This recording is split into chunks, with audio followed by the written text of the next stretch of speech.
Sometimes when I'm thinking about Macross, I think about, damn, I wish I had a jet to fly. And then I think about, actually, no, I'd be afraid of heights and I'd immediately crash. Yeah.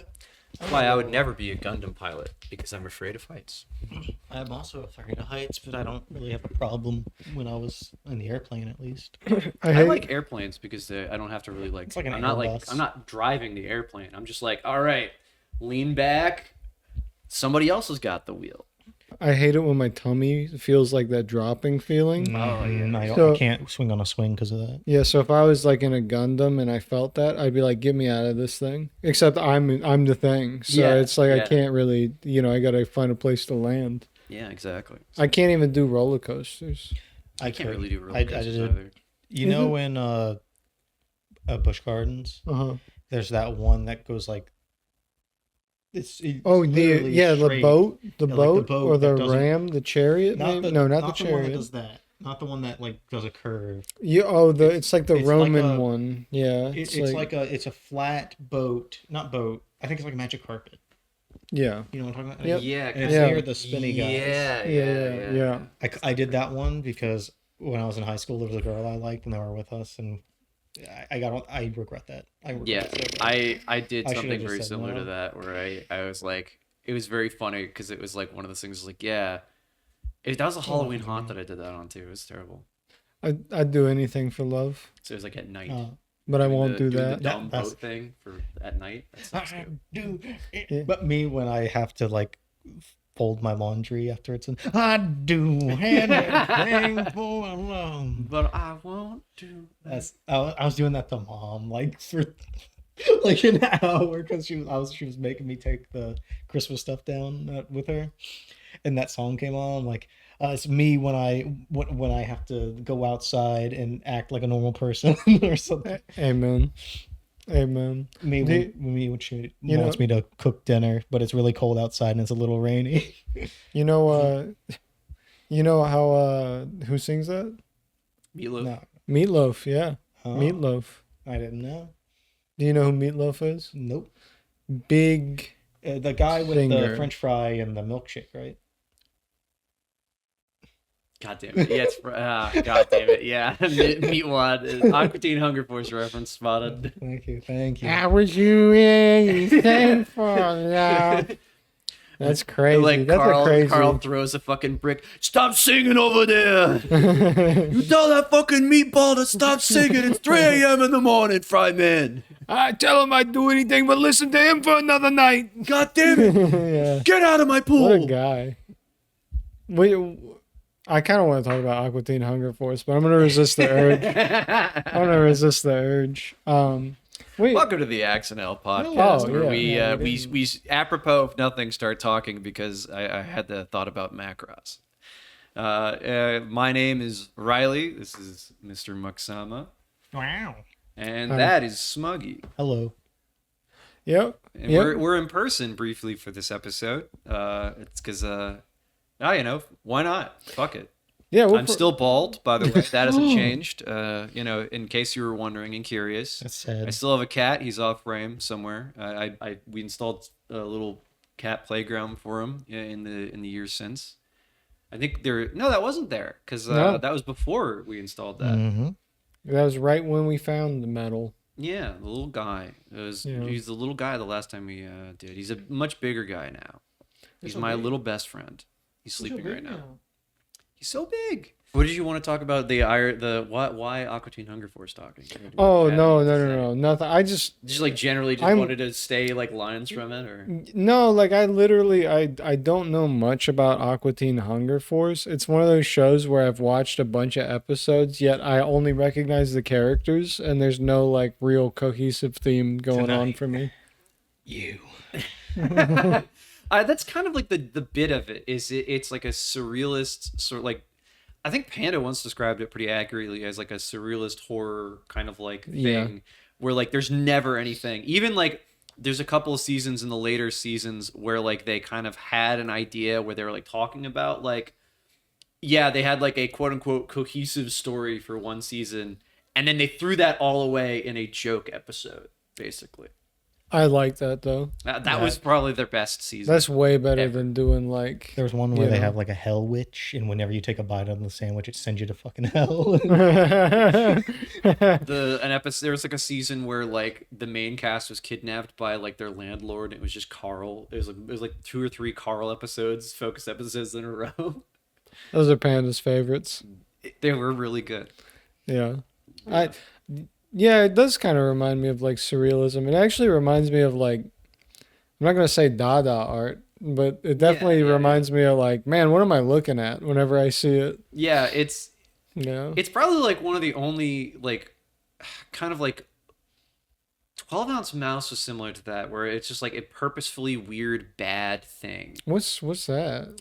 It had like 2 or 3 seasons. It was like purposefully very badly drawn, but in a like cohesive way. It was made with a lot of papercraft shit, like South Park originally was. Like it was like digital assets mixed with papercraft, is what I recall from it. And it was all just like very interconnected, non-connected plots, very nonsensical, very surreal. And it was only 15 minutes long. They had a block of shows that only were around for like 10 or 15 minutes, with like very few limited commercial breaks in between, and they did like a shitload of blocks of those. And this is like mid 2000s, I think, before Boondocks came out. Is this like a popular, like a niche, or no? It It like did super not. niche, super Niche. No one fucking talks about that show anymore. What It's was like the name of it? 12-ounce mouse. There's a 12 bunch of ounce other ones mouse. with it, but I don't remember the one. That was the only one where I remember, because Looking up a picture. theme song of it was just like was stuck in my head when I was like, in high school. It was like 12 ounce mouse, 12 ounce, like very fast thrash metal, kind of like grunge shit. It's like This 12 ounce mouse. Oh, I saw that. This looks like ass. It's not good. Crazy. I've seen It existed in this weird kind. It's like I don't know how to describe it. Like they were really going for a big outsider art thing. That was around the time of Xavier Renegade Angel. It's like just after that show ended, I feel like. It got a 1 out of 5 Of stars. course it did. It's not good. It's like it's funny for like 2 or 3 episodes if you're like, oh, this is funny, and then you realize that they made like 3 seasons of it, and like, oh, what the fuck? Why 3 seasons? To be fair, it has a 6.6 out of 10 on IMDb, which is probably the better ranking. Probably. I mean, It looks like a YouTube poop. That's kind of what it was. It Like a existed in that like kind of hazy period. I want to say it's like 06, 07 was its heyday. When was Annoying Orange popping off? I don't Pretty know. much shortly after. That's what I was It thinking. was about 07 to 09 is when it popped off and got really big, around the time that like YouTube stopped being kind of like a Wild West and more of like a consistent, like vlogs started falling off, and things that were more based around like shows kind of came into the vogue, I guess. Like Ray William Johnson got really big at the same time. Y'all remember Shay Carl? I do Yeah. kind of in the vague. What about the cat? The cat? Yeah. The one that's like, in an instance, Wasn't Shay Carl the one that kept talking about fucking his cat? No, that's Shane Dawson. Yeah, It's your fault for having the same name. Same era, Yeah, no, Shay Carl had a family, and he was like the first family YouTuber. Oh, They're like- yeah. So he'd like record his kids, and he'd be like, "I'm hanging out with my kids today. Who wants to watch?" Oh, Yeah, it's sorry, great. And he that's all called I'm them. He called his fans. I can't even say it. I doubt it. I mean, it's the same. It's like that's what I kind of mean by like the I'm Googling YouTube it. Wild West type era it out is for like you. that feeling of like just before like things started being like, maybe we shouldn't say this sort of things to people, like in like the Obama era, kind of like ends a lot of that shit. Probably for the better, but like definitely a lot of that stuff got real weird for a while. And then people started saying the N-word more for a very short period there, and like, wow, that's kind of weird. Oh. I mean, it's like fine or whatever. I mean, it's not. It's I don't. stupid. but- Yeah, I don't want to. I don't want to say it. Yeah, I mean, But it's yeah, definitely. But you were talking about a lot of people you hung out with were saying the N word. What was that? No, It's like, well, I mean, like the fucking like No, the it's like more internet. frat culture thing. Like the Yeah. problem with I would say with like Radford is it had like a lot of frat culture. Every other reason that you went to go to Radford is like if you're not like in it for like, oh, I'm a serious business guy, or I'm serious about marketing and graphic design. It's like, no, you're a frat guy there to be in a fraternity at Radford. So it's like a lot of different kind of people kind of there. And you're like, okay, you just kind of hear that shit as like an background osmosis, like a background radiation. The Geiger counter's clicking in the background. And you're like, I don't like that. Yeah. Wow. I don't know. I think I think if you live south of the Mason-Dixon line, you have to hear the dumbest people talk all the time. I think there's a difference between like white people who like adapt to like black culture and the people who like, you know, frat type of people who are like the barstool sports watchers, and then like white people who actually like live around black people in the neighborhood where they are, where they kind of just where you're like, oh no, there's like a cat, not, they don't like, they have like they use lingo and things like that, but they have like they do it in a way that it's not feels forced. You're not like, it's not Chet Hanks. Yeah, it's not Chet Hanks coded. It's like, no, you are an actual part of this community because you talk with I guess like a casualness, like a smooth casualness, where it's like, no, this person you are in the room with knows you. Yeah. And they are like, they are not blinking at you using lingo because like, no, you are in part that community. There's this lady, I remember her. She's like this butch lady with like a very thick Florida accent who's like giving like people haircuts. She like does like, you know, she like runs her own barbershop and would give people haircuts for free if they needed it. And like the way that she would talk to people in like that she's giving haircuts to, or just people in the background who came to visit her or whatever, hang out with her, like give her like a soda or whatever, is like a very casual smoothness that you wouldn't see with like the same lady at like who's doing like Rush at like, you know, OVU or whatever, you know, like, or something like that, you know, it like a Taylor Swift using black lingo or whatever feels unnatural. It feels wrong. But Taylor like, Swift using AAVE would be like AAVE, insane. like a white woman using AAVE, but this is like, no, this lady just lives here. She lives here in that neighborhood and has probably lived there for a long time. I am now imagining Taylor Swift doing a heel turn into hip hop, and she tried for a hot minute there, didn't she? I don't know. It felt like she did Bad Blood with Kendrick Lamar. Yeah, true. Now we can. God, I hated that song. I hated most of her song. I do like the song that she has where she's like, I had a dream that everybody was a sexy baby, and I'm the monster on the hill. Because I swear to God, Father John Misty wrote that song. I swear to, doesn't that sound, you know Father John Misty? You know Father John Misty? I've been on this one for a while. But I don't remember. He was on the Fleet, he was in the Fleet Foxes with Jason Isbell. I should know this, but I don't off the top of my head. Whatever. Don't worry about it. But everybody who knows I'm sure that I will look it up later and I'll be like, oh. That's my problem. Also, because I'm just, I'm name blind for a lot of stuff. Also, that lyric's just crazy to hear like the #1 singer of all time say. Yeah. I just, there's a lot of stuff that she did for a long time. It's crazy it took until now to where like everybody's like, yeah, her stuff is kind of washed. Are you okay? No, you. Yeah, you. Right, Max. I'm fine. Oh, okay. You just seem like. Just thinking. Yeah, just thinking about talk or whatever. Just thinking about the one that got away, huh?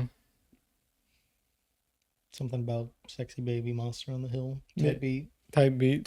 Type shit. We got distracted by me thinking about like being a Macross pilot in real life and be like, I would suck ass at that. I think I'd be really good at it. I genuinely think I'd be really good at it. But I think that I wouldn't want to do it. It would have to be the only thing that I had to do in my life, and I felt like I had to do it. Yeah, I mean, if I was like a child soldier and I was raised as being a pilot, it'd be in my mind, I was like, what would it take for me to be good at this? And just be like, it would have to be like my uncle's Mazda. It's like I borrowed it was like my uncle's car. Yeah. Or no. Was it my uncle's car? Some family member's car that had like one of those fancy little things where it's like the bottom chunk of the windshield is slightly mirrored, and it kind of displays mirrored the speed limit like with the speed that you're going and the little like Yeah. lane things where it's like it'll blink yellow if there's somebody on this side or like yellow on this side. Yeah. That's fancy. And that it's like a little heads up display. And in my head when I was driving that car, I'm like, man, I'm like a mech pilot for real. Like I'm imagining myself driving an armored core mech, but I'm like driving to work. That's what it would have to be. It'd have to be some very weird, simple cockpit. I couldn't do like the G Gundam, like full suit thing where you're doing kung fu in like tight spandex and the Gundam follows your movement or whatever. I think it would be way easier for me to do that than drive a Mazda. Like you're just playing like a VR game, Yeah. but like you're inside of a robot or whatever. Yeah. Or like one of those fucked up 360 like pods that those really fancy streamers do for like fucking like trucking simulator or whatever, Yeah. but like in a mech. I like the Skyrim ones where they're like hooked up in the middle of a treadmill and it's like a multi-directional treadmill. Yeah. That's just tight. God, they used to do that on G4. Like but yeah. they did it with SOCOM. Oh, I don't know what that was. SOCOM was an old multiplayer tactics first person shooter game. But like they had like little. It was basically had like light guns where it would like detect in 3D movement of this little thing, and it was this huge setup. They're massive, but it had like the 360 kind of treadmill shit, and they did it for this game called I think Versus or something like that, where it was like a series of teams fighting in like various different competitive games, and the last round was always SOCOM with like the 360 degree movement shit. That's sick. It was really cool, but also very like weird. I recently, I don't know if you know anything about this, so sorry about that, but you know Dropout, like the television basically. Yeah. I didn't know. I mean, it makes so much sense that College Humor was the parent of it. Yeah. So like it's like they have game shows, and I show you clips of it, like the one with the guy who slays the geese. Like the people that are like make some noise, etc. Yeah. It's like theater. It's like theatrics. And improv. And they're kind of like on a fake game show. Yeah, it's like a who's. Okay, yeah. It's like a whose line is it changer, anyway? Sam Reich, I think. Yep. Yeah. So he bought that company for like really cheap because they like basically trusted him with it because it was like, we don't know what we want to do with this fucking company. So he bought College Humor. Mm-hmm. Yeah, they basically and then he just turned gave it him the into whole Dropout. thing. And he turned it into Dropout, and he runs the company still. Is Sam Reich the one whose dad was in the U.S. Treasury Department? Yes. Man, that's so crazy, dude. So he's a good guy. He's a good guy. Yeah. Was it Robert Reich? Yes, I think so. Robert Reich? That's crazy, Pool. That's a crazy pool. Okay, but like, God damn it. I mean, can you pull up a picture of it? Because I want to know if it's what I'm thinking of. Yeah, I think think just so. like it's the one where I showed. It was the bit where it's like, I've slain every goose on the way here. They do a bit like that. And he's like, every goose? He's like, how many? And then he's like, maybe 70,000. 7. Oh my god. God damn it. That's fuck. Oh my god. I don't want to bring up the politics. It's the fucking 6-7 meme that Kamala Harris did. Oh no. She did a 6-7 meme? I can't say that anymore. Never mind. Take it back. They did do that. In like the at the end of their like relaunch of like their program thing. Yeah. I remember because that was like their little handle. We're coming back. Oh yeah, that's exactly coming back what to I'm the thinking. campaign. Yeah. So I was gonna describe it as like the queer liberals show that they watch. I don't know how to describe it outside of that when I was watching it. Yeah, I mean it's improv comedy. Yeah. I mean, yeah. I would say that it's just like a generalist sort of thing. Like it's the only. Kind of like the only thing that exists like that anymore because like you you like a negative. Yeah, you thing. didn't mean it derogatory. Yeah. No, I'm just saying like kind of thinking about it. It's like negatively. I thought it was literally like bi, like LGBT Yeah. people. Yeah, I mean they're involved in it. Yeah, that's what I thought. everybody's very more that's what I crunchier thought it left-leaning was. things. Yeah, Yeah. it's like I've never engaged His with it. name- Just by looking at it, I thought it was like Who is it? Brennan Mulligan? Brendan Lee Mulligan. Brennan Lee Mulligan. He's in it. He's a leftist. He's like just outwardly a leftist. Mm. Yeah. Sorry, you say a name. He's like flies over my brain like it's a. he's like the laborer needs to rise up. Yeah. Like he's a good guy. Yeah. Solid people. But yeah. Yeah, I don't know. I forgot think how you'd we like got it. onto this. Was it Macross again? Yeah, you. No, I said I didn't know that was college humor. Yeah, because yeah, I watched college humor back in the day when they were doing skits and I stuff. never watched They did Because I was a child in the it was early one of those 2000s. things where they got really big into the disasters, like full tilt to video, rely on Facebook to give you money. Oh, and then like everyone who fell for that shit like lost everything. Yeah, and they were kind of one of those like casualties. I don't know. Cracked did the same fucking thing. I mean, I'm glad that it came out with something that's like amazing from it. You know, Yeah. like I think a lot of those bits are like. I think that was just phenomenal. because like the people who ran it and the people who were associated it just like had a better business acumen than most other platforms did. Like every other platform that like fell for that shtick were like big private equity fed, like people that run people like, I don't know, not necessarily to shout them, like basically very Barry Weiss adjacent kind of people who are like the news or the entertainment. And it's like you're kind of thinking about like, I don't know, you put all your eggs in your basket and then like you're not really, you have like one vision and that vision doesn't work and you're like, well, time to light it all on fire. And then like that's the one parent company that were like, these people know how to run it and they made us the money, so let's see if they can get us out of it. And it worked. And wow, surprise, surprise, the people who know who made you the money continue to. Who knew? Dropout was able to wiggle. It's not one of those, corporate guys like Bill Maher or like Adam Friedland. Sorry, I had it locked and loaded. I had to. I mean, fair enough. Yeah. Like there's like a lot of different things like that where it's like, I don't know. I don't know. I mean, as well as dry. I just didn't know. I mean, we could. I mean, I just didn't know. No, I didn't mean to put it on you. I didn't know. I don't know. I was like, I don't know. I don't have anything more to say about this. I'm I'm just done. kind of like floundering there for a minute. Yeah, I'm done. Brandon Lee Mulligan. Yeah, cool. Whatever. What? What? What do you got to say, man? What's the you got a transition? Yeah, you don't. Oh, I was gonna be like, yeah. So, what were you wanting to talk about or whatever? What was your? That was just like general like role play autism or Riley the Riley Autism Power Hour. Yeah. Hit me with that. I can talk about that. All right. I can't talk about names and places and things that I haven't watched. I never watched Why Does Kid You Know? You know that? I've never watched Wise Kids. I've watched the skit. What's the other one? The vacuum cleaner skit. College Humor. Yeah, College Humor. All that stuff that was popular back then. I never watched it. I watched Why Does Kids You Know, but that was because like in college, a bunch of my friends in the guild fucking loved that shit. Loved it. Yo, I know Riley watched the guild. I know Riley watched the guild for sure. The guild?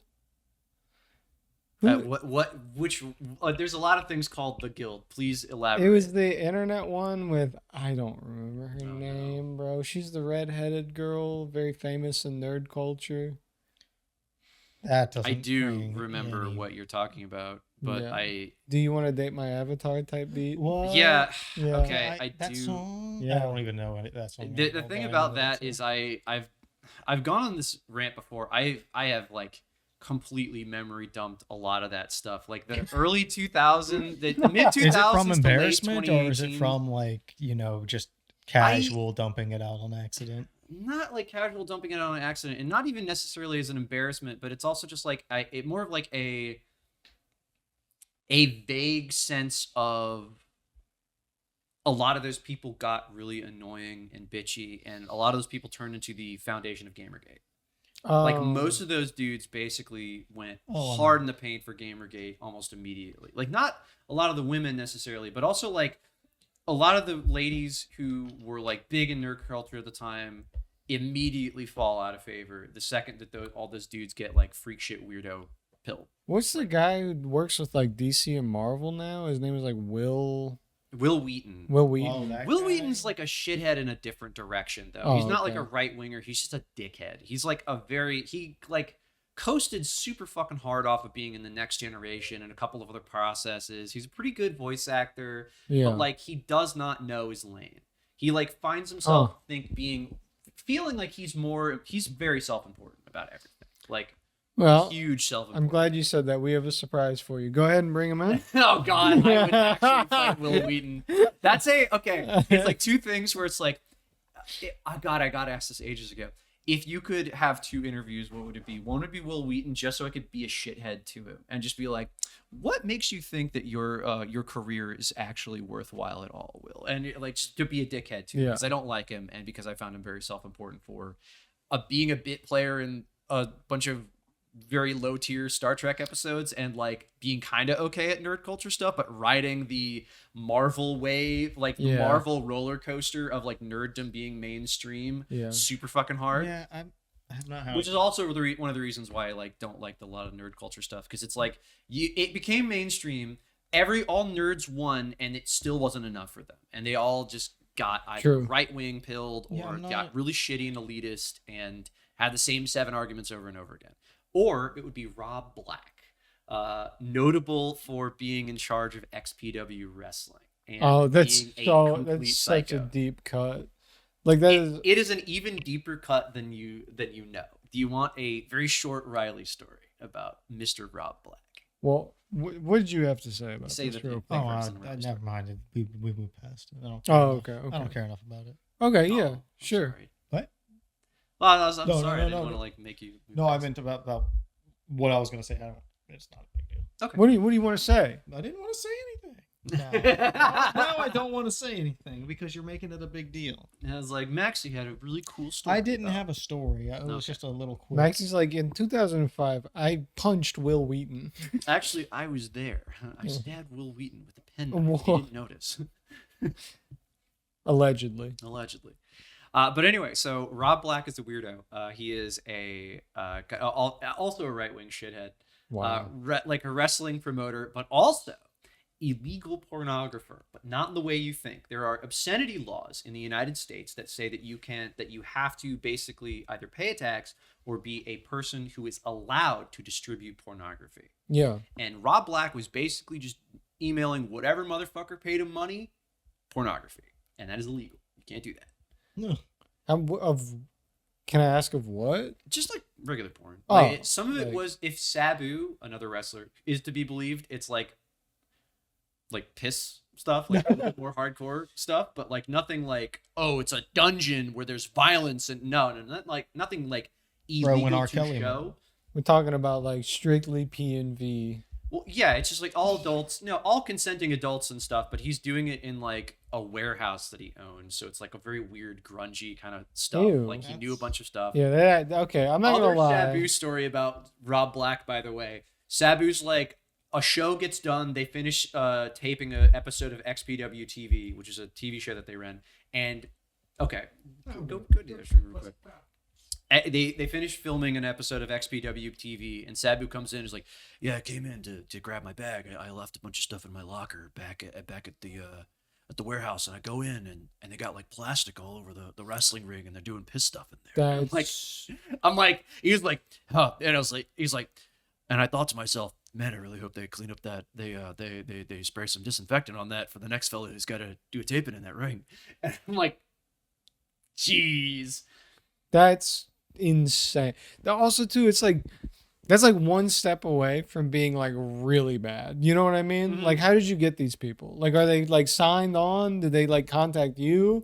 Are like these people that worked for you? He knew a bunch of porn stars in California. It's like it's a California-based promotion, so he knew a bunch of people out on the West Coast. And it's like none of them have any like accusations that I know of him being like a psycho. It's just he's like a money-grubbing weirdo who's like bad at running things and was, again, the obscenity charge that he was charged with is not like anything explicit, like super illegal, like Epstein stuff or something. It's Rob Black was just mailing porn to anyone who would cut him a check, and you can't do that. There's a guy, that's how Ski Mask, the Slump God, Kodak Black, XXS Tentacion, Denzel Curry, they all lived in like Florida in a guy who did porn like that's mansion. They all lived together. That's crazy. Yeah, or they knew each other enough to where they saw each other every day in that house. That's crazy. I wouldn't have assumed that any of them knew each other like on that No, level. they all knew each other and they all blew up. That's nuts. Like they all blew up. And they, well, to be fair, once one blows up, you can easily. I think because you have like media presence at that point. And Ski Mask became popular because a video trended of him while they were recording the. And he rapped. He was freestyling to it. That's so stupid. It is. I'm not gonna lie. Talented guy. You need a little. That was crazy. Yeah. That was. I'm like, this is literally like. It does remind me of like the early days of like Jackass or something. Yeah. Like it's that level of like, this seems weird. Like this seems too sketchy for me. So anyway, Yeah. back to the Riley specific story. I was on a wrestling tape trading forum. Mm-hmm. This is forum days or whatever. It's like the forum was alive for a while, but it's like on its last legs. It's dying or whatever. It is 2011, and this is after Rob Black tried to restart XPW like 2 or 3 times and failed. And the only real things that he is like selling DVDs for anymore is like the reunion shows or whatever. Right. But he had a fuckload of DVDs of basically every pay-per-view XPW ever did, and a bunch of XPW TV episodes that he had collected. Yeah. But my theory is, at the time, he probably just didn't have enough money to pay those distributors. So getting a hold of them in like complete collections was like crazy difficult to do. Hello, Sheet Metal. Guest starring Sheet Metal. But like, so this dude uploads everything he has onto YouTube. This guy had like bought basically everything he did. He had uploaded a bunch of torrents, but most notably he uploaded everything to YouTube. It's like an entire channel of everything XPW had ever done. Right. Every pay-per-view, almost all XPW TV things, because his note on the forums was, I don't think he has enough money to pay a distributor to release the rest of the XPW TV. I don't know if you can buy the rest or not. I don't know. I haven't looked. Haven't kept up. Rob Black's a shithead, and I'm not going to give him money. Yeah. To check. Amen. So Rob Black finds out. Uh-huh. Probably because he's searching XPW on YouTube and he's searching himself. He had his own YouTube channel at that point. But like Rob Black, as Rob Black, that's his like, you know, this is like YouTube era where he's got the handle Rob Black. He's like, take this down right now. He has this huge, crazy cease and desist letter style comment that he leaves on every video. And in my head, I'm like, why doesn't he DMCA this guy? So I ask, and the answer, I asked the guy who uploads it, and the answer is, I don't think he's tried, because if you want to dispute the DMCA, he has to take me to court. Right. And I don't think he has the money to. Right. So for 2 odd years, I know, this channel stays up. I haven't checked on it since because it's all gone now, obviously. But at some point, Rob Black got the money to DMC strike him for realsy dealsy and throw it all away. But that was my Rob Black story of, man, this guy's insane. And I made fun of him occasionally on the YouTube comments because it was really funny. Man, there's a lot of people I want to make fun of and talk. Good job, Sheet Metal. There's a lot of people I want to make fun of and talk about, but I'm like, man, they will take us to court. They will so kill sad, us. Bro. Yeah. Like, I really do. I want to talk about, you can guess who I want to talk about, but I also just don't want to deal with their fan base. Yeah, true. Here's the thing, I would be afraid of Rob Black, but like, he also, I think he's out of money again because he tried starting XPW up in 2022, 2023 with explicitly being right wing. Yeah. One of the wrestlers was called the MAGA Butcher. That's not a butcher of MAGA. He was a MAGA guy. Yeah. Yeah, but I think that when you read that, though, you're like, oh, this guy's cool. And then you're like, we talked about one of the guys that he employed before, Shalek, the guy who I told the story ages ago. He was a Nazi, right? Yeah. Shalek is a Nazi. Buddy, don't take me to court, buddy. They have photos of you being a Nazi. So, like, the funny thing about him, short version, Shalek is a Nazi. There's a bunch of things, people who are making fun of him and thing it. And then, like, a photo comes out of him being like, he gets ahead, tries to get ahead of a thing that was like this guy posting photos, and he tries to get ahead of being like, I didn't know this guy was a Nazi. And then somebody posts another photo. It's another angle of this guy that he's in the band with, and it's just big ass black tattoo on his fucking bicep. And you're like, ooh, hey, buddy. Anyway, he hires a bunch of right wing shitheads and he tries to run it, and then he runs out of money and it fails. Wow. Yeah. So What a your good two, guy. so the two people you would interview is the Satan incarnate Yeah. and Will Wheaton. I think it would be. Maybe Will Wheaton would be open to me making fun of him. I don't I know. would talk to Satan Yeah. incarnate because I think it would just kind of be funny. If Yeah. not, like, it wouldn't be safe probably. Yeah. Like, but it would be kind of funny. Maybe just put a plexiglass wall between us, like a blast zone. Nah, It's like, I don't want to ever interact with people that like. I don't even want to talk about them. Like the people that like. If you offered me the ability to interview somebody like Tim Pool, like I don't think I'd do it. I think I yeah, I mean, I think I just the only don't reason care. is because I find him very interesting, Yeah. and it's like it feels like a piece of my personal history, having like seen Yeah. this person in the wild be weird and psychotic for so long. You know who I'd interview in a heartbeat? Who? Oxhorn. I have no idea who that is. That's a wow machine of a guy. Okay. Yeah, Interesting. yeah. Red Oxhorn. snapper. Red snapper, very tasty. Yeah, That's, they did a bunch of like No, music video, whatever. Okay. OMG BBQ. Yeah, Whatever, What type- the fuck, Derek? Yeah, Yeah, yeah. Man, that is so 2006 cool. Type shit. coding. Yeah, Type shit, pound it, shit. pound it. Yeah, that's my goat, bro. Actually, I'm not gonna say that I don't know anything about Oxhorn. Let me not say That's that. very true. Let me not say that. There's like a Fallout creator who was apparently like really weird, and then he kind of came back out and be like, "I've decided to stop being weird," and now people like him again. I don't remember what his name though. I'm waiting for what's his name? Wendigoon. I'm waiting for him to come out to be like, "Hey guys, I'm not weird anymore." It's like, I got guns. What? I was doing something, man. Okay. We got distracted Yeah, up from me yeah, talking about distracted again. RPG Yeah. weirdness because of Okay, Sorry, my sorry. weird Yeah, my other very stupid hyperfixation. No, with I wrestling. thought and that's interesting. wrestlers being messy. I think that's interesting. I think, fine. I like hearing about, you know. Man, I Messy just wouldn't- bitch shit. I don't know who I interviewed. Sorry, I'm just thinking about it. Yeah, I just I- don't have anybody. Genuinely, my two people, Oxhorn and Nardwar. Nardwar would be funny. I just want to hug him. I just want to give him a hug and be like, "Thank you so much, the human serviette." I don't even. Yeah, I don't know. I don't got anybody. You're Nardwar. We have to know. Yeah. Then he's like, he laughs and then like unfolds from his pocket a picture of your apartment. And you're like, We did this bit. We did this bit. Yeah, we did this bit.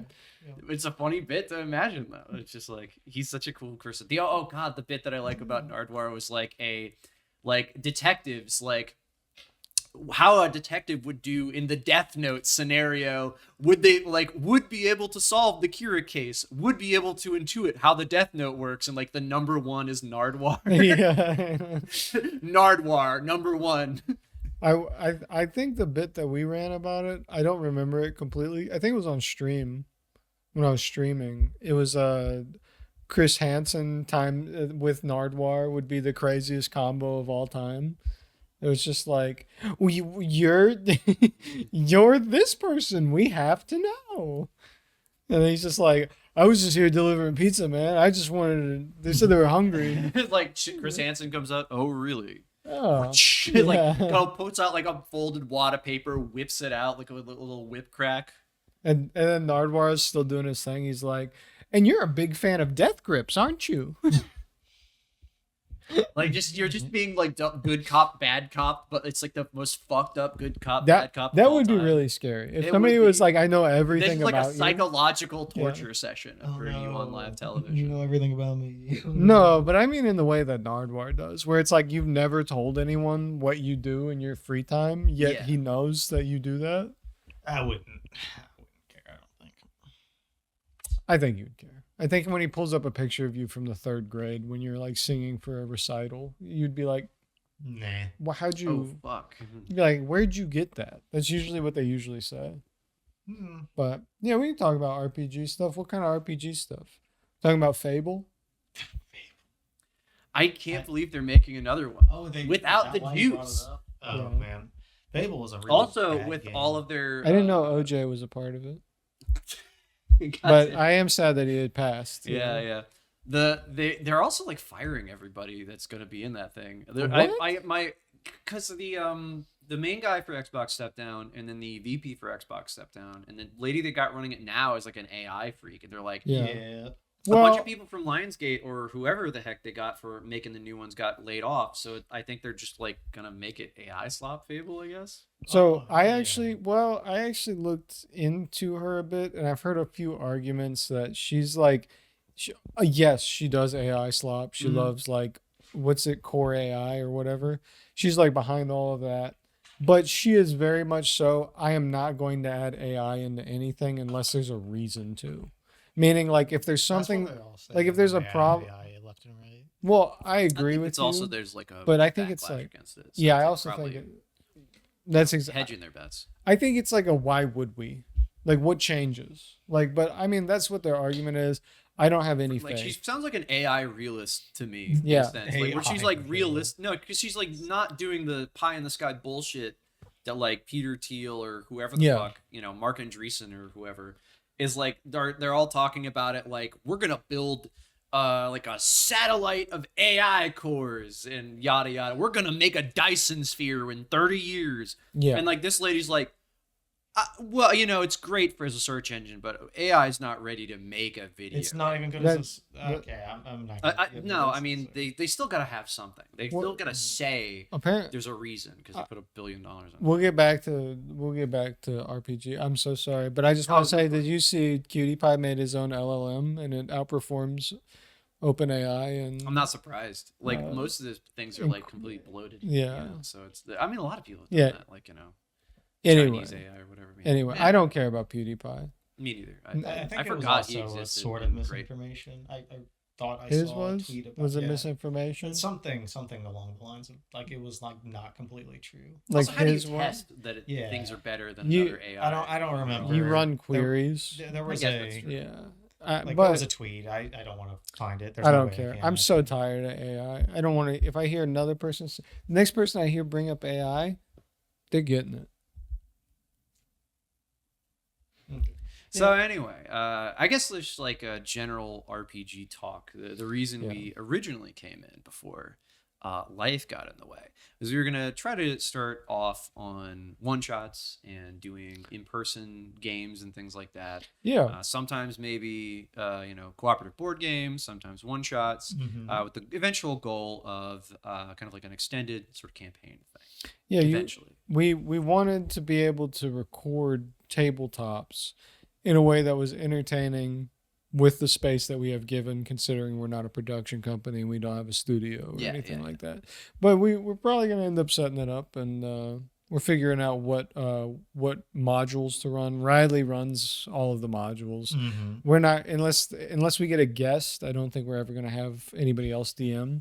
Yeah. I kind of wish Big Riley's big forever DM sounds good. Too. Just to like somebody else to come on to the podcast. Yeah, something like maybe even like rotationally. I don't even know. So I wish more people we knew would want to do it. But I have people I know, but I don't know if they could like kind of coherently like come here every time. Yeah, I'd have to like really dig and it deep, sucks if they can't be here if they can't be here every week, it'd be like. I have people, but a lot of the people I know who I'm friends with in the area, I'll work on the weekends for some reason. You want, which in fairness to them is apparently very, very lucrative for all of them. You want me to get You want me to get a locally famous Eastern Shore artist on our podcast for a one shot? That would be He'd do it. Funny. He'd do it. That would be funny. I can't tell you who it is because I would dox myself, but it would be fun. I mean, running one shots for just random people is always fun. I've super always enjoyed like seeing what people do. It's one of the many reasons why I think I like, despite all the weirdness of like wanting to run things, I think the main reason why I really got into D&D and one shots and stayed is just I love running one shots. I love running games in general for people. It's always been fun. So we are looking at doing I keep wanting to say motherload because I keep thinking of Northern Line being like the motherload. No, I keep but we're running Mothership is Yeah. going to be the first one we do. What? How did you find out about Mothership, and why do you like? Very briefly, why do you like it? Like as a module. I follow a bunch of people who kind of like are into like the indie RPG design space, because there's a bunch of artists that I follow who made art for Mothership. It's like a really big collaborative thing where a bunch of people made modules and art and things like that for Mothership. A lot of them still make modules for it. There's a huge space in making like really fun little tiny things. They made them. They kind of like fold out brochure one shots Right. that you can run. And that was kind of the main thing that I got into. I backed the Kickstarter because I liked it a lot, and I liked Mothership Zero Ed is what they called it. It was like way more rules light. It had a lot of different systems, but I mucked around with that, and I really liked the way it looked. And Mucked around with it. Got me again. But yeah, I got into it because I really like it. I like it because it's like a very fun, sort of an interesting rules light horror game. Right. That feels like it is deadly, but as a player, if you have a good idea or like whoa, eureka moment of like using your environment, the game encourages that explicitly. What's the like vibe of Mothership? Is it like a sci-fi based, or is it like is it like Dead Space? Is it like kind of like Dead Space or Aliens, right? Aliens kind of a thing, or Space like Station 13. If you can like open your third eye. Yeah, open your third eye. Kind of like just sort of like space corporations, like low sci-fi kind of things. The suggestion that there's aliens out there, and some of them are cool, but some of them are real weird monsters. They are animals that you don't understand, like that you can't comprehend and understand, kind of like Alien, like the original scope of like Alien, of H.R. Geiger's idea of like what the xenomorphs were, is like, this is an alien civilization, and the real horror is not just, oh, these things are going to kill you and use you as a person, a warm body, to multiply against your will, but also the concept of how did they get here? How did these things spread? The idea that you don't know what this thing is. Is cool. It's an interesting idea. Yeah, it's kind of like the cosmic horror. It is literally a cosmic horror. Mm-hmm. It's like you could never have imagined this, and it's way more powerful than you ever could have thought as a colony. Yeah, as like a branch off. Yeah. Kind of things like that. So there's Mothership. And then you wanted to do. I mean, you can talk about the other ones if you wanted, or you can get more into that. Yeah, I mean, Mothership is pretty simple. It's just like it's a D100. It's very fun, very simple, very fast. That's kind of the main reason I wanted to do it. It's very easy to get into. Oh, sure. What's your favorite system that you've played so far? That I played so far? Yeah. Or that you've even heard about that you want to play? I don't know. I think I like just bullshitting more than like playing with a system. But I do think that my favorite system I played with was definitely Prowlers and Paragons. Yeah. Just because like every single skill in the game was so open. Like I think that Prowlers and Paragons is a system where you gain D6s by like spending points into it and leveling It's up. like a superhero campaign kind of thing. Yeah, it's superheroes, so you can just spend like it on a certain shonen jump kind of thing too. Yeah. You can do basically anything with it, right? Like you could play a robot mech, whatever. Like you can do like anything again. But like you can spend a point, like say you want to use fire powers, right? There's fire, like there's a specific subset of skill called like fire. It's like a general thing. And the thing is, if you put a point to it, you can just like throw a fireball, do anything you want with the fire, but like you are rolling one dice with it because you put 1 point into it, or whatever the point total is. So it's kind of like an easy calculation / easy setup. So you can like, oh, I want this fireball to be an ice ball, and then it's like, okay, just change it to ice ball. Yeah, you just call it ice, and it's just an ice ball. You've got 12 ranks in ice ball, and now you roll 12d6. Yeah, that's nice. Yeah, it's very quick, very simple. It's sort of like Shadowrun. Shadowrun's system does something very similar, but Shadowrun's rules are a lot more finicky and weird. So I never really think about like like mechanics. the systems that they're in. Like I never really think about like Pathfinder's world or anything like that. I always think about just like how it functions.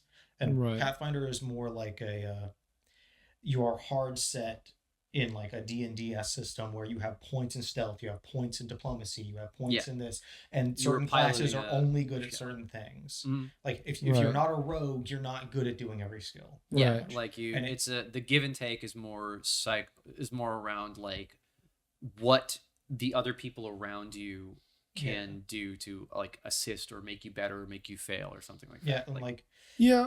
So like say in Pathfinder, you're a rogue, you're only really good at either dex or strength stuff, and then you maybe have a third stat of like int or charisma or but it's usually int because that gives you more skill points and you are the skill guy anyway. So you're like very rigid in Pathfinder, and then like how you play fights out is more rigid too because all the spells and skills and how you attack and you know tactics game. And you know, unless you're really playing it up or like you know, being your character, kind of being a bit imaginative, the things that you can do are very limited. That's the problem with like tactics games. Your tank is going to run in. The people that you want to take damage is going to run in first or get you away from it. And then the rest of them. Yeah. It is very much so. It does remind me very much so of like how MMOs are styled and played today. Well, like it is very like if you pick this role, that you cannot do anything. The thing is, there's no. It's downstream of war games. Yeah, really. It is like, what specifically I think D&D and Pathfinder and things that are very similar to it are. Yeah, it's kind of why like it's very difficult to get away with a D20 style system, which is what like Pathfinder and D&D are. That feels like radically different from everything else. Yeah. Like, why do you think a D20 system is different than a D100? Well, it's just more variance. There's really nothing else to it. It's a little bit more variance. It's more about like what you add. There's a lot less situational bias. There's not a lot of like situational ups and downs in a D20 system. You are very locked into what makes the number go up and what makes the number go down. Right. The things that make the number go down are a stamp that stays on your character sheet. Imagine it like fatigued. You are fatigued 1. That means -1. It's how Pathfinder 2 does it, at least. Fatigued is like a little block that's above your character's head, kind of like you say, like an MMO or something like that. Yeah, You're thinking of that like a debuff. That. Or in a war game, it would be you put like a little counter next to it that say this guy is fatigued or this guy is battle shock, etc., etc. It's kind of why it is like that. Where in D100 systems, there's a lot of different like ups and downs that you can fuck with. That where it's like your DM might throw you like a +5 because you're taking cover, or you're taking a +5 because you're trained with a gun, or you got a bonus because this guy's wet and you're shooting him with a taser.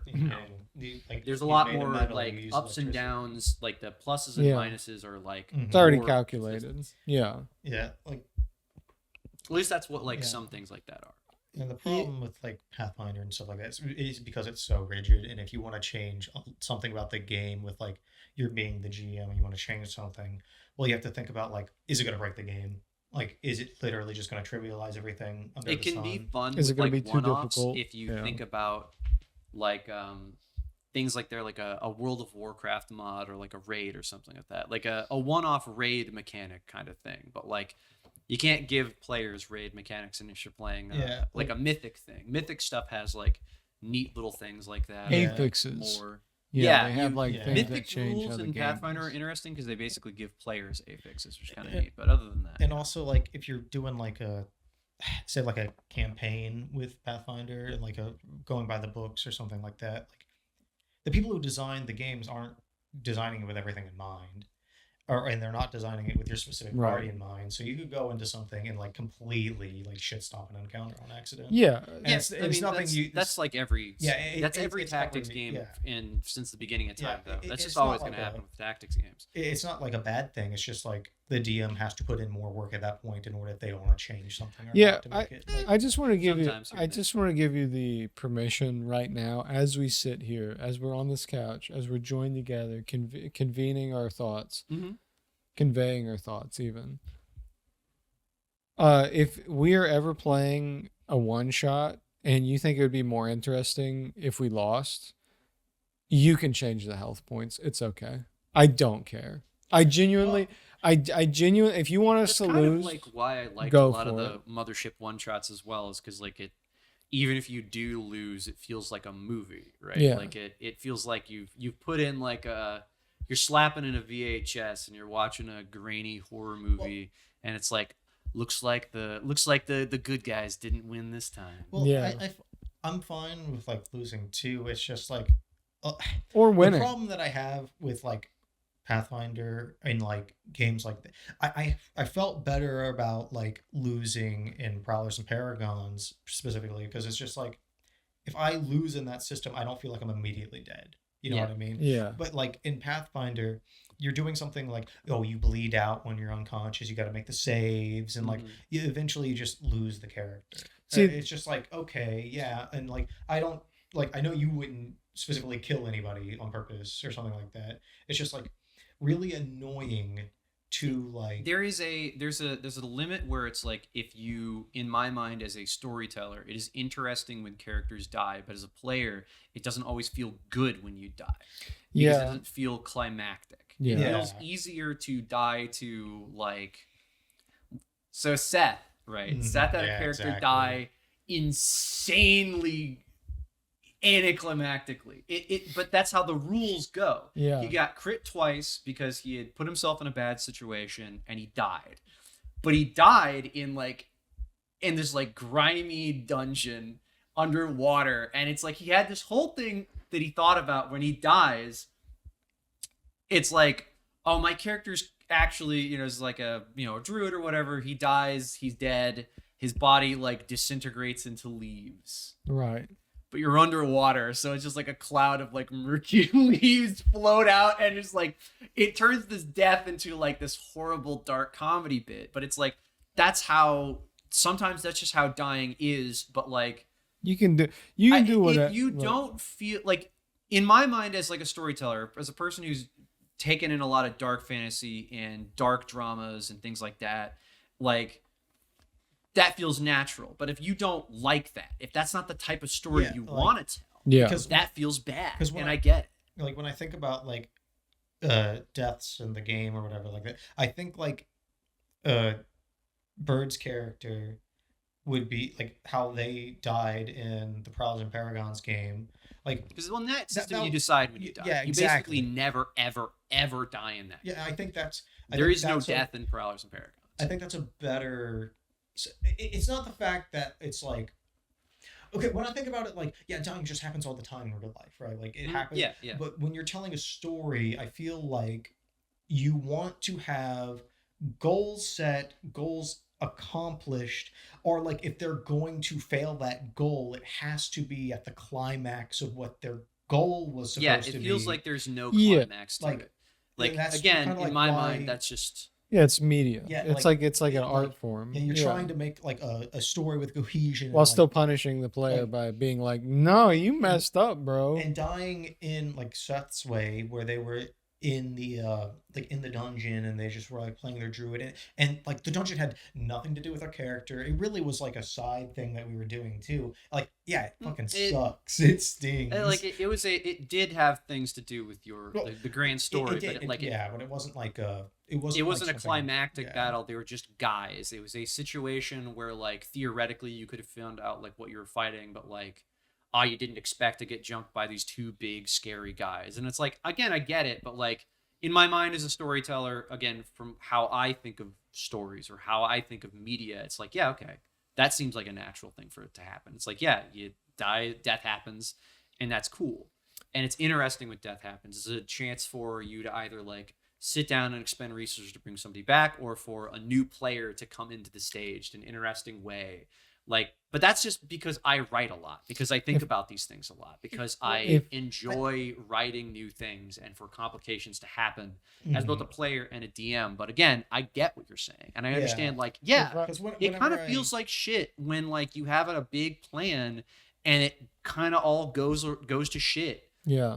Like you have to, like, that's the kind of, in my mind, that's the give and take of the story and how a cat tactic system happens. Because if it doesn't happen, it's sort of like in Starfinder where you guys were doing door kicker shit, because in Starfinder 1, the punishment for death basically doesn't exist. Yeah. You can still die in Starfinder 1, but how Starfinder did its economy and how, like, in Starfinder 1, in the canon setting, there's a big space station with basically a planet's worth of people living on it, and there's just a shitload of dudes who can just bring you back if you have enough money. Explicitly, it gives you the price for being resurrected, and the party got that money early because they did. They went out of their way to rob a dragon's horde.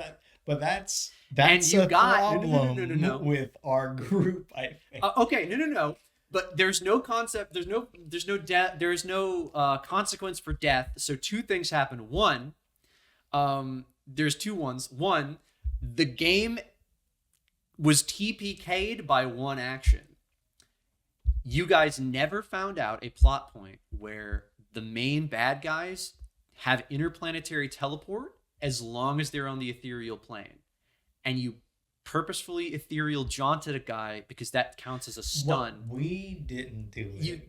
Okay, Fluff did it, but like you know, because there's no consequences for your actions, and it's funny, but also like I'm like, oh, you guys instantly lose. That's campaign over, and you're like, what? And I had to explain to you, I'm like, no, he has an interplanetary teleport thing. I'm like, I didn't know. I'm like, I told you guys this is the most important thing. You guys have to capture this guy alive.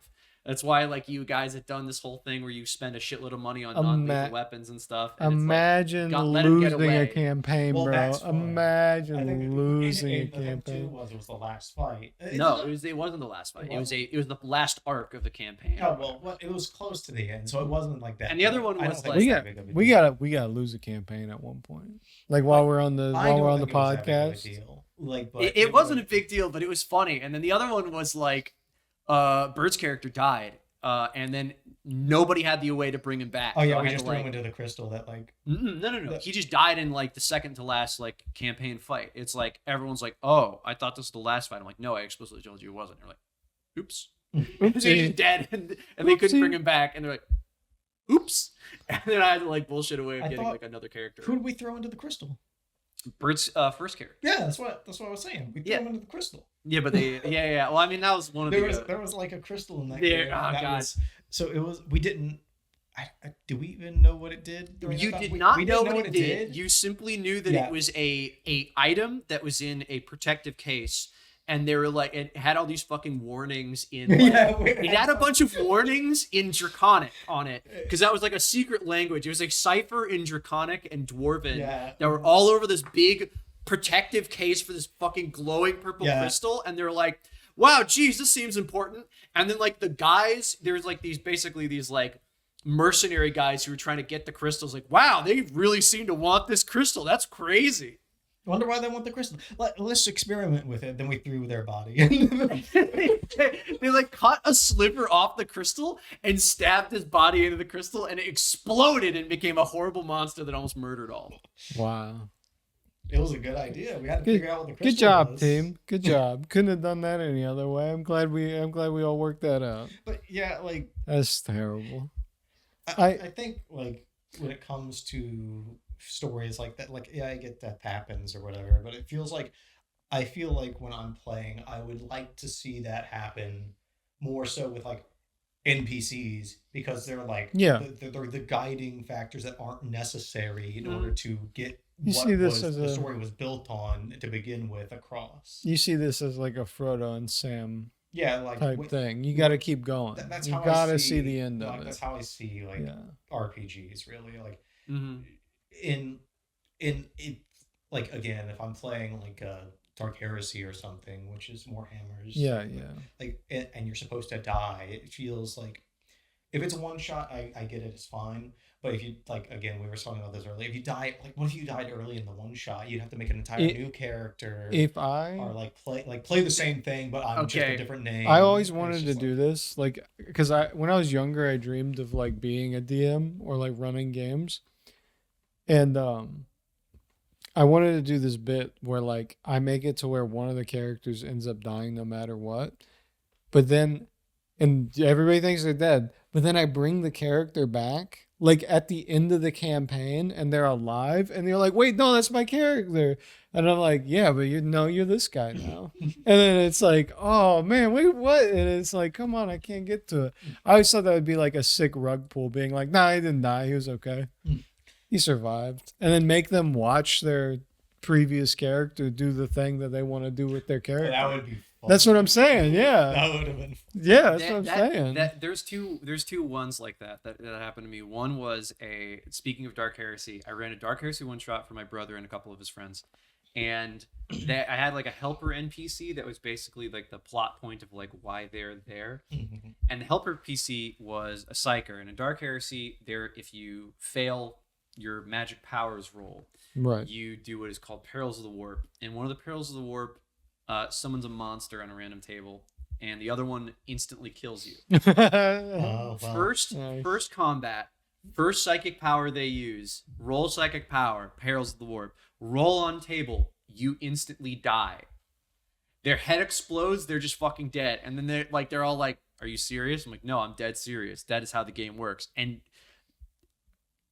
everyone busts out laughing for a solid 5 minutes because it's the first thing this pivotal character who's basically like, imagine these guys are all like the crux of the fucking one shot is they're all prisoners, and this is their like warden who has the button to their bomb collar, using their psychic mind powers, and they're all of a sudden free. But they're like already inside of this like mine filled with like stuff. It's like, okay, so we escape, right? And they're like, no, they sealed the tunnel in after you. You had to go through the end, right? Already. And like, they turn around and they're like, they all at pantomime turning around. They're like, fuck! And we're stuck here. No, damn it, we should have tricked them into using their psychic powers earlier so they die.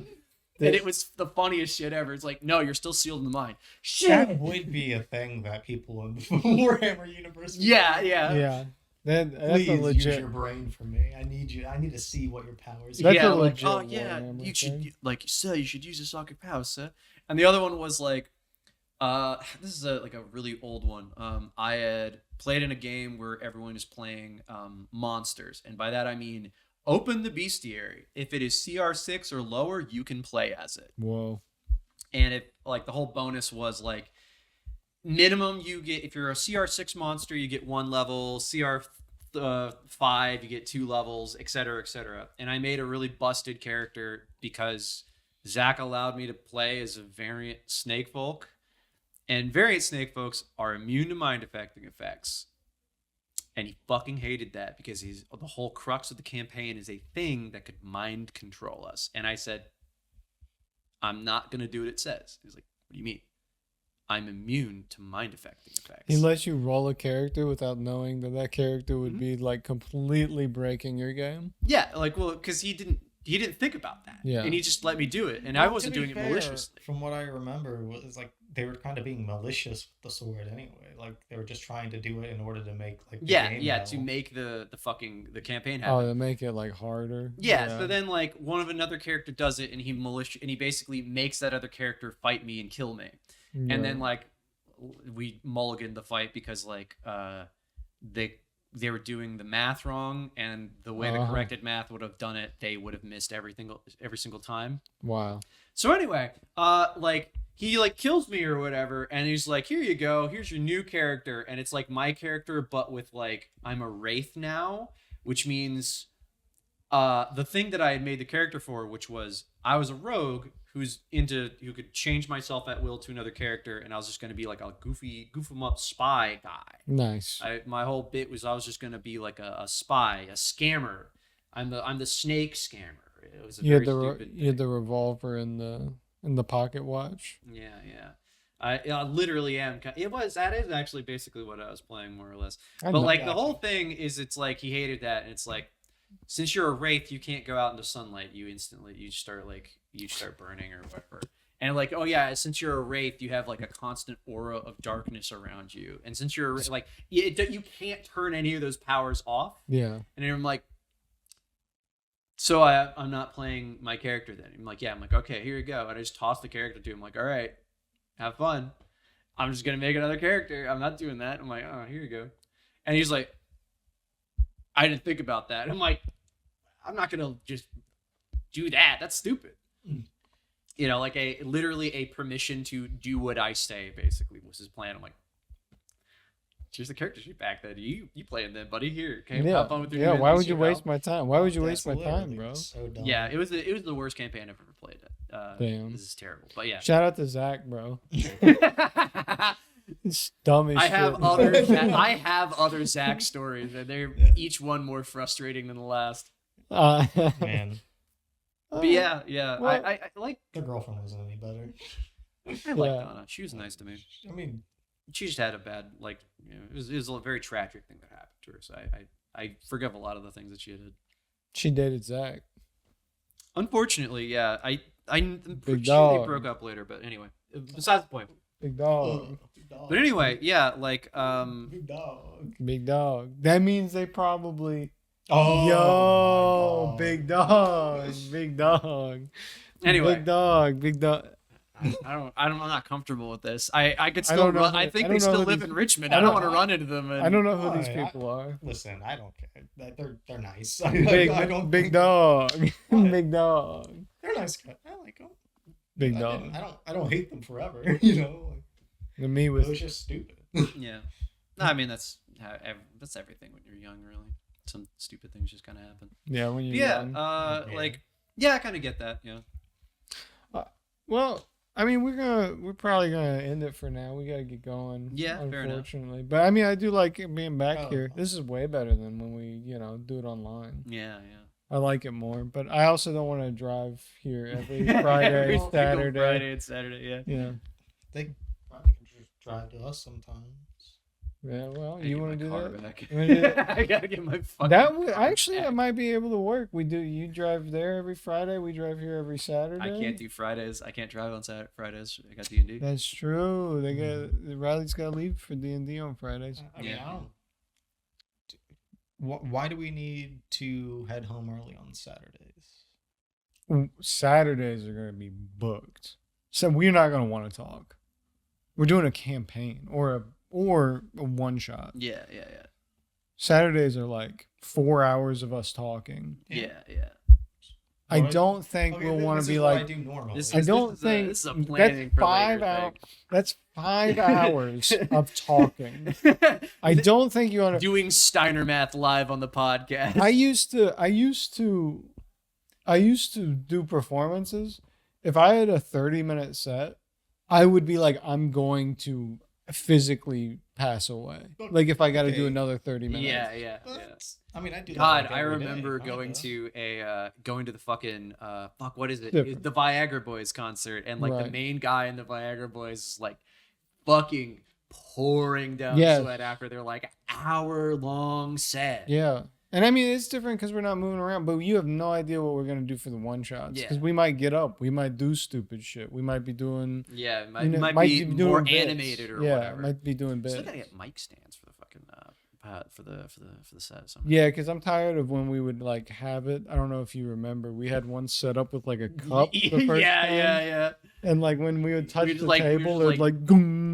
Oh. Yeah, just kind of like handing it back and forth. I was just like sitting pretty with my little like with the little kind of mic stand that was like right up here. Oh, yeah, I'm I like, and remember. you two were just like Yeah, Yeah, we gotta fucking get. We gotta get the mic one stands. microphone. Yeah, it's funny as shit. We gotta get mic stands. It would be like this.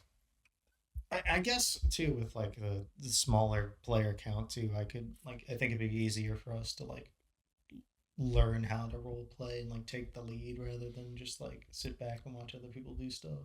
Yeah, so now this is a little insider baseball, which I don't mind. This is a little bit of modern football, which I don't mind. This is a little bit of You mean American football? American football, modern baseball. There you go. That was the big. This is a little bit of car seat headrest, but the idea that I have is that we do these one shots by ourselves, the first like 5 one shots, Mm-hmm. and then we lead into a campaign where we can always dip back into that whenever we want on like every 2 weeks or whatever. But the idea is that after that, when we do one shots, we can actually look for guests and people to it'd be come easy by to and do do that. it. Yeah, once because- do it And we once, don't you need know, to Yeah. like faster to do. stay with like just a classical D&D idea No. with the campaign or whatever. It's always the opportunity or the ability to kind of find a system that would fit our needs or the vibe that you're going for. And I wouldn't mind if we had a guest and we were like, let's have the guest on and we play a board game. Like, I really wouldn't mind that if we did like a board game. I have a wide variety of like co-op board games that are like really interesting that I want to check out eventually, but I've never had anybody be able to do it. We played Escape from the Dark Sector with Ryan once. I think Maxie was there for that. And those are really fun. Escape from the Dark Castle is also like. Is that the one that we were in space and played with? Yeah, little cards and little D12 die. And we lost the second one because it was like complete. Yeah, a single environmental hazard stripped all of your health, and then you died immediately on the next fight on the first round. Very fun. See, look, but Goofy stuff like that. But we got ideas like that, and if you have any guests or if you have anybody that you think of that would want to join it, I don't. Personally, I know like 3 people that would be willing to join it, but I'm talking about even like people you watch online or you've seen that don't really have big fan bases, people you can reach out to that are on the East Coast, things like that. Because imagine a road trip up to Philadelphia. Yeah, that's stuff like that. That's what. If you know, you know. For the convention? No. God, dude, that would be the weirdest fucking. What if we did a campaign, like not a campaign, a one shot, and we just got like 3 random furries from a furry convention in their full fur here's suits? the thing: you could do that would at be FSC. so funny. People would do that for FSC. We They're could like, record like 7 or 8 fucking episodes at FSC. That would be so funny. I'd be like, what was your name again? Just like, okay, sorry. Like, gotta put the mic inside of the fursuit. Like, oh yeah, I got that. I don't think they would do it in full suit. We would probably just get a bunch of randoms at the con that's like, I think it would maybe they have like bits and pieces on, but not like the full suit. I think it'd be really funny to make somebody sit in the suit for 2 hours long, doing a one shot, and we would roll the. Okay, here's the thing. I know one of my friends. We wouldn't have to. Okay. One of my friends, Swift, might do that because he would probably find that really fucking funny. Yeah. But we would probably have to pay Swift to do that because it would be really shit to do that for 2 hours. We'd get like the ice packs and everything. Yeah. Like we'd help like, it out. We'd help. Get fucking Swift the cooling vest and he'd probably do it. Swift is a dog's name. Yeah, he's a fox persona. Big dog. Big dog. Big dog. Yeah. No. Yeah. Anyway, I think it'll be good. Just pocket back your mind people that you could invite on for the one shots and stuff like that. Because this is going to be. Right here. This. Well, that's true. Well. That points to sheet metal. Sheet metal's over there. Yeah. I don't know how good sheet metal would do. Dude, we gotta Michael Reeves it, like set up some electronic to sheet metal to where they roll a die. Yo, fuck, what is that dumb thing? The little pad with all the buttons and shit. Has the yes, metal, no. Like throw a bunch of treats on like on the mat with those dumb little buttons, and the first one sheet metal smacks. It's like a number. It's like 7, 8. It's like.